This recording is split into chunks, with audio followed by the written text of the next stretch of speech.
Sudah? Nah, ini bagian pertama. Satu, rizki yang didapatkan dengan ikhtiar. Kedua,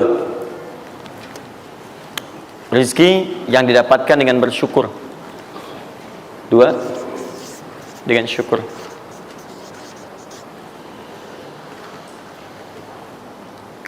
Dalilnya Quran surah ke-14 ayat 7. Quran surah 14 ayat 7.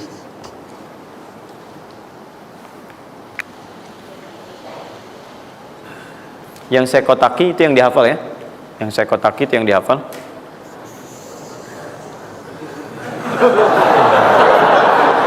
Iya.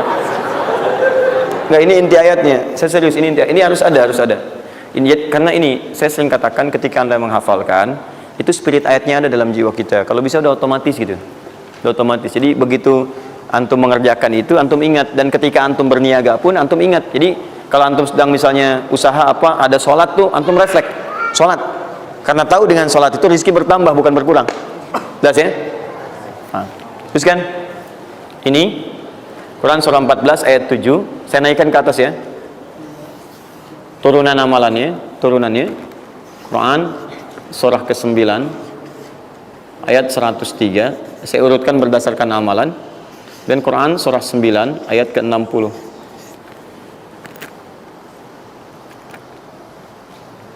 Sudah? Ingat, bahkan Allah langsung menamai ibadah ini dengan ibadah yang sifatnya bisa menambah rezeki. Cuman kadang orang nggak sadar, taunya diambil. Tapi kalau pengertian secara bahasanya sebetulnya bukan berkurang, nambah malah.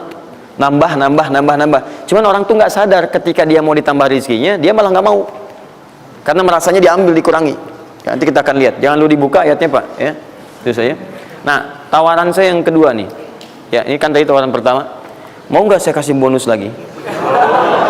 Nah, ini saya serius. Ketika Anda kerjakan, penambahannya langsung minimal 700 kali lipat nilainya. Mau? Alhamdulillah. Sama, ini 3, ini pun harus 3. Ya. Quran surah kedua ayat 261 sampai 263. Nah, ini saya kotakin.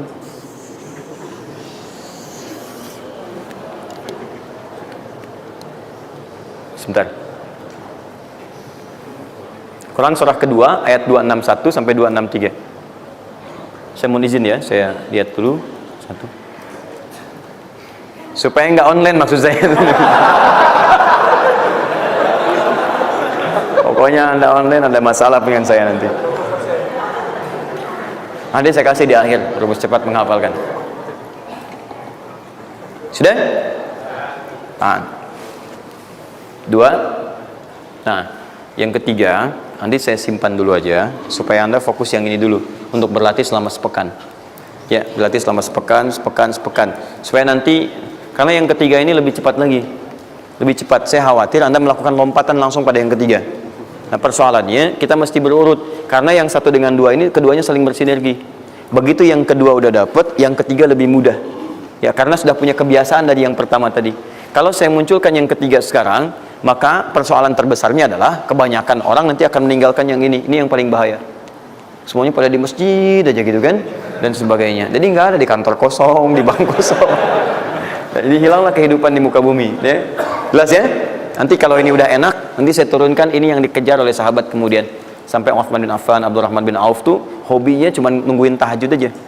Nungguin tahajud, datang. Bukan nggak kerja. Karena semuanya sudah melewati batas ini. Ini udah selesai, mereka pindah pada level yang ketiga. Itu kalau tiap malam lomba, dikisahkan oleh Imam An-Nawawi dalam kitabnya Tibyan, itu lomba dengan Abdurrahman bin Auf, Tamim Ad-Dari, itu tiap malam paling minimal sekali khatam Al-Quran dalam tahajudnya. Tapi dahsyatnya, besoknya, sekiannya itu selalu datang.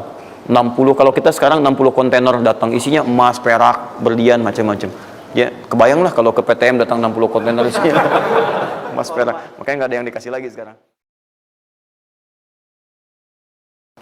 Jadi kalau Anda ingin mendapatkan apapun, mau dapat pahala, dapat rezeki, dapat ini, dapat itu, maka semua bergantung yang pertama pada tingkat kesungguhan usaha Anda.